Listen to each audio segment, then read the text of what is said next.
नमस्कार साथियों, वेल्दिगो इंस्टीट्यूट में आप सभी लोगों का स्वागत है।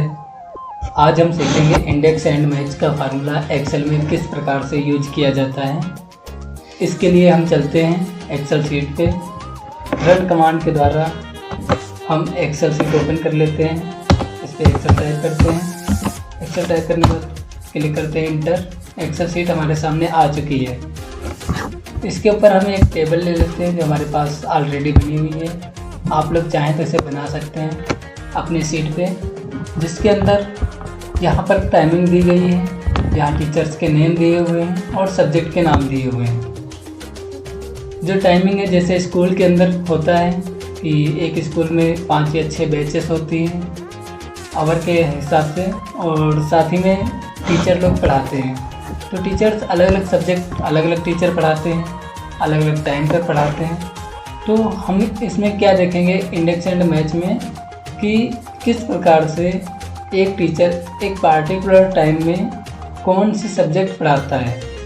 तो इसके लिए हमें एक डायरेक्टली भी देख सकते हैं, लेकिन अगर हमारे पास बहुत सारा डाटा हो तो देखने में टाइम लगेगा। तो इसके लिए हम क्या करते हैं, एक फार्मूले का इस्तेमाल करते हैं जिससे हमें डायरेक्ट पता चल जाता है कि कौन सा टीचर किस टाइम पर कौन सी सब्जेक्ट पढ़ाता है।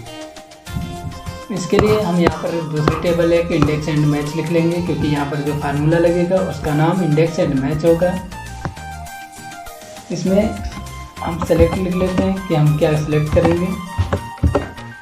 लिखने के बाद हम यहाँ पर एक ड्रॉप डाउन लिस्ट बनाएंगे टीचर्स की, जिसमें सारे टीचर्स के नाम होंगे। तो इसके लिए हमें मेनू बार के डाटा टैब में जाना होता है। डाटा टैब में एक ऑप्शन आता है डाटा वैलिडेशन का। इस डाटा वैलिडेशन पर क्लिक करते हैं। डाटा वैलिडेशन पर क्लिक करने के बाद एक डायलॉग बॉक्स ओपन हो जाता है। इस डायलॉग बॉक्स में जो अलाउ के नीचे एनी वैल्यू लिखा हुआ है, इस एनी वैल्यू की जगह पर हम लिस्ट ऑप्शन को चूज कर लेते हैं। लिस्ट ऑप्शन जैसे ही हम चूज करते हैं, नीचे एक सोर्स ऑप्शन आता है। सोर्स पर हम क्लिक करते हैं और तीनों टीचर्स के नेम सेलेक्ट कर लेते हैं। सेलेक्ट करने के बाद ओके कर देते हैं और हमारे सामने टीचर्स की जो ड्रॉप डाउन लिस्ट है वो बनके आ चुकी है। ये देखिए यहाँ पर तीनों के नाम दिए हुए हैं। जो हमारे टीचर थे Ajay sir, Amit sir and Pawan sir, 3 नाम दिए हुए थे। अब हम एक सेकेंड ड्रॉप डाउन लिस्ट बनाएंगे टाइम की, क्योंकि हमें टाइम की वैल्यू पता होनी चाहिए। तो इसके लिए सेम थिंग, हमें कहाँ जाना है, डाटा वाले मेनू बार के डाटा टैब में। डाटा टैब पर जाने के बाद डाटा वैलिडेशन पर क्लिक करना है। डाटा वैलिडेशन में क्लिक करने के बाद हमें क्या करना था, अलाउ ऑप्शन में एनी वैल्यू की जगह पे लिस्ट ऑप्शन चूज करना है। लिस्ट ऑप्शन चूज करने के बाद सोर्स का ऑप्शन आ जाता है। सोर्स में हमें टाइमिंग सेलेक्ट कर लेनी है। टाइमिंग सेलेक्ट करने के बाद ओके कर देते हैं। यहाँ पर ध्यान से देखिएगा तो जो टाइम हमने सेलेक्ट किया था वो यहाँ पर आ चुका है, तो लिस्ट आ चुकी है। तो जो चाहे हम वो टाइम सेलेक्ट कर सकते हैं। हमें इसमें क्या देखना है कि अजय सर है और यहाँ टाइमिंग है 20 तो हमें ये पता करना है कि अजय सर 10 बजे कौन सी सब्जेक्ट पढ़ाते हैं। चलिए हम फार्मूले से सीखते हैं। तो सबसे पहले हम इंडेक्स फार्मूला किस टाइप से इस्तेमाल किया जाता है ये सीखेंगे। इसके लिए सबसे पहले इक्वल का साइन लगाते हैं, जो एक्सेल के हर फार्मूले में लगाया जाता है। इक्वल लगाने के बाद इंडेक्स लिखते हैं। इंडेक्स लिखने के बाद ब्रैकेट स्टार्ट होता है। ब्रैकेट स्टार्ट होने के बाद यहाँ पर एरे लिखा हुआ है, तो एरे में क्या करते हैं, हम पूरी टेबल को सिलेक्ट कर लेते हैं। टेबल सेलेक्ट करने के बाद कॉमा लगाते हैं। यहाँ पर एरे के बाद कॉमा लगा हुआ है, फिर लिखा हुआ है रो नंबर। तो रो नंबर में हम क्या देते हैं कि हमें टाइमिंग देना होता है कि जो टाइमिंग है हमें किसकी टाइमिंग देनी है।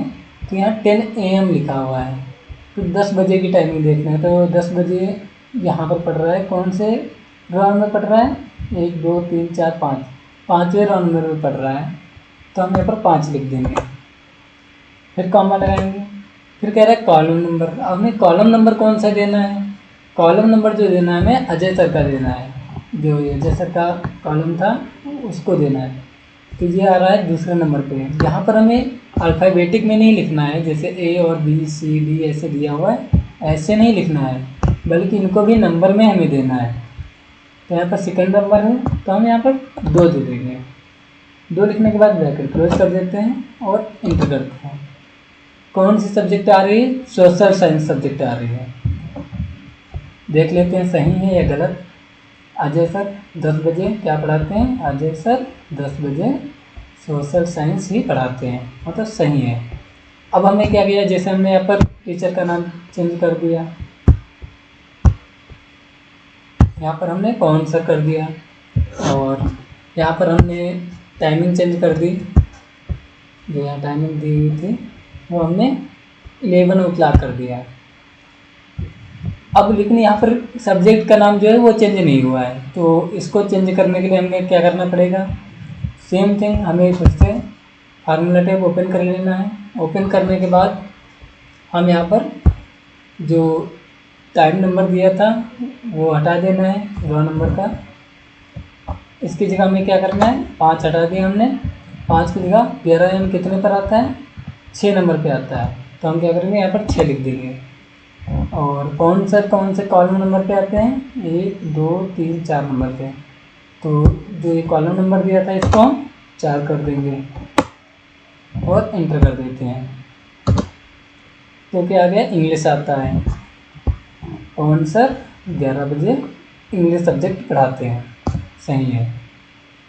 लेकिन ये हमें हर बार जब भी हम यहाँ पर कोई टीचर का नाम या टाइम चेंज करेंगे तो फार्मूला में जाके हमें चेंज करना पड़ेगा टाइमिंग और नाम, तो काफ़ी टाइम लगता है। क्या ऐसा नहीं कुछ कर सकते हैं कि अगर हम किसी टीचर का नाम चेंज करें तो वहाँ पर सब्जेक्ट अपने आप चेंज हो जाए, या टाइम चेंज करें तो सब्जेक्ट का नाम अपने आप से चेंज हो जाए?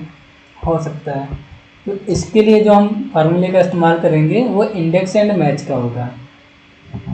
कैसे लगाते हैं? जैसे सेम थिंग है, ध्यान से देखना है। इक्वल इंडेक्स लिखा हुआ है, साथ में हमने टेबल को पूरी सेलेक्ट कर रखा है। जो हमने यहाँ पर टाइमिंग दे रखी है, जो रॉ नंबर दे रखे हैं, इसकी जगह पर हम मैच के फार्मूले का इस्तेमाल करेंगे। और यहाँ पर जो कॉलम नंबर दे रखा है इसकी जगह पर भी हम मैच फार्मूले का इस्तेमाल करेंगे। कैसे करते हैं? इनको हटा देते हैं। हटाने के बाद हम क्या करते हैं? सिंपल सा इक्वल रखते हैं, इंडेक्स से रखते हैं, और यहाँ पर पूरी टेबल सेलेक्ट है। हम पहले फिर से ही करके दिखा देते हैं। यहाँ पर इसको हटा देते हैं, इक्वल लगाते हैं। इक्वल लगाने के बाद हमें क्या लिखना था? इंडेक्स लिखना था। इंडेक्स लिखने के बाद ब्रैकेट स्टार्ट होता है, फिर अरे कह रहा है तो अरे में पूरी टेबल हम सेलेक्ट कर लेते हैं। पूरी टेबल सेलेक्ट करने के बाद कॉमा लगाते हैं। कॉमा लगाने के बाद अब हम क्या लिखेंगे? हमें टाइम देना था। यहाँ पर हमने टाइम दिया था कि 11 AM था, तो 6 नंबर दिया था, लेकिन इस बार हम 6 नंबर नहीं लिखेंगे। यहाँ पर मैच का हम फार्मूले का इस्तेमाल करेंगे, जिससे क्या होगा, जब भी हम टाइमिंग चेंज करेंगे तो यहाँ पर सब्जेक्ट अपने आप चेंज हो जाएगी। तो मैच फार्मूला लिखते हैं। मैच में अब क्या कह रहा है? देखिए, जैसे मैच का लगाया, यहाँ पर कह रहा है लुकअप वैल्यू देनी है। तो लुकअप वैल्यू कौन सी है? हमें ये देनी है कि जब भी हम यहाँ पर टाइमिंग चेंज करें ड्रॉप डाउन लिस्ट में, तो तुरंत वैल्यू इसकी चेंज होनी चाहिए। तो इसको हम सेलेक्ट कर लेते हैं। सेलेक्ट करने के बाद कॉमा लगाते हैं। कॉमा लगाने के बाद फिर हम क्या करेंगे? लुकअप एरे देना है। लुकअप एरे में क्या देंगे? टाइमिंग देते हैं। तो टाइमिंग हम यहाँ पर सेलेक्ट कर लेते हैं। पूरी टाइमिंग जो कॉलम है वो सेलेक्ट करना है। सेलेक्ट करने के बाद कॉमा लगाते हैं। फिर यहाँ दे रखा है 0 exact match, 1 less than, 1 greater than. तो हमें क्या करना है? 0 एग्जैक्ट मैच चाहिए हमें ऊपर नीचे नहीं चाहिए, बल्कि एग्जैक्ट चाहिए। तो हम यहाँ पर 0 लिख देंगे। 0 लिखने के बाद ब्रैकेट यहाँ का क्लोज कर देते हैं। ब्रैकेट क्लोज करने के बाद फिर से हम कॉमा लगाएंगे। अब हमें क्या एड्रेस देना है? टीचर्स का एड्रेस देना है। ये तो हो गया कि जब हम टाइम चेंज करेंगे तो हमारा सब्जेक्ट का नाम चेंज हो जाएगा, लेकिन हमें क्या करना है? जो टीचर्स है ना, तो टीचर का भी जैसे नाम चेंज करें तो वो चेंज हो जाना चाहिए। तो इसके लिए कॉमा लगाया हमने। कॉमा लगाने के बाद फिर से हम मैच फार्मूले का इस्तेमाल करेंगे। लुकअप वैल्यू देनी है। लुकअप वैल्यू में इस बार टीचर करेंगे कि टीचर भी जैसे हम चेंज करें यहाँ पर नाम ड्रॉप डाउन लिस्ट में वैसे ही चेंज हो जाना चाहिए। फिर कॉमा लगाते हैं। कॉमा लगाने के बाद टीचर्स के नेम सेलेक्ट कर लेते हैं, जो पूरा रोल नंबर है वो सेलेक्ट कर लेंगे। सेलेक्ट करने के बाद कॉमा लगाते हैं, फिर यहाँ पर 0 दे देते हैं जैसे पहले हमने दिया था। इंटर करके देखते हैं कि आता है कि नहीं आता है। इंटर किया। यहाँ पर हमें बता रहा है कि कुछ करेक्शन करना है। क्या करेक्शन करना है, इसमें हम एक चीज़ भूल गए। वो क्या भूल गए कि यहाँ पर हमने एक ब्रैकेट नहीं लगाया था। कौन सा ब्रैकेट? देखिए यहाँ पर हमने एक स्टार्टिंग में एक ब्रैकेट लगाया था, फिर इसके बाद एक ब्रैकेट यहाँ पर स्टार्ट हुआ था। तो ये वाला ब्रैकेट तो हमने क्लोज कर दिया, लेकिन ये वाला ब्रैकेट कहीं क्लोज नहीं किया था, तो हमें एक और ब्रैकेट क्लोज करना है और इंटर कर देना है। देखिए यहाँ पर सब्जेक्ट इंग्लिश आ गई है। हमने वैसे जानबूझ के किया है, जिससे क्या हुआ आपसे भी ये गलती होगी, तो आगे ध्यान रखेंगे। अब हम यहाँ पर चेंज करके देखते हैं। अभी पवन सर 11 बजे इंग्लिश सब्जेक्ट पढ़ाते हैं। देखते हैं पवन सर 11 बजे इंग्लिश सब्जेक्ट पढ़ाते हैं, लेकिन हम यहाँ पर जैसे पवन सर की जगह पर अगर हम अजय सर करते हैं तो यहाँ पर देखिए अजय सर का नाम अगर देते हैं तो अजय सर 11 बजे साइंस सब्जेक्ट पढ़ाते हैं। अगर हम टाइमिंग चेंज करें कि अजय सर 9 बजे क्या पढ़ाते हैं 9 o'clock पे, तो यहाँ पर इंग्लिश सब्जेक्ट आ जाती है, जो कि सामने लिखी हुई अजय सर 9 o'clock पे इंग्लिश सब्जेक्ट पढ़ाते हैं। अब ये पूरी तरीके से इंडेक्स एंड मार्क्स जो फार्मूला था वो आपका यूज हो चुका है। हमने इसमें क्या सीखा कि अगर हमारे पास किसी स्कूल का डाटा दिया हुआ है जिसमें टीचर अलग अलग टाइम पर अलग अलग सब्जेक्ट पढ़ाते हैं और हमें देखना है कि कौन सा टीचर किस पार्टिकुलर टाइम पर कौन सी पार्टिकुलर सब्जेक्ट पढ़ाता है, तो हम इंडेक्स एंड मैच के फार्मूले का इस्तेमाल कर सकते हैं। ये हम साथ ही में अगर हमें किसी एम्प्लॉय का डाटा देखना है कि कौन सा एम्प्लॉय कौन सा काम कितने बजे करेगा, ये भी हम देख सकते हैं। इस टाइप से इस फार्मूले का हमेशा इस्तेमाल किया जा सकता है। आई होप आप लोग इस फार्मूले का इस्तेमाल सीख गए होंगे। हम मिलते हैं नेक्स्ट टाइम पर। Thank you very much. Have a nice day.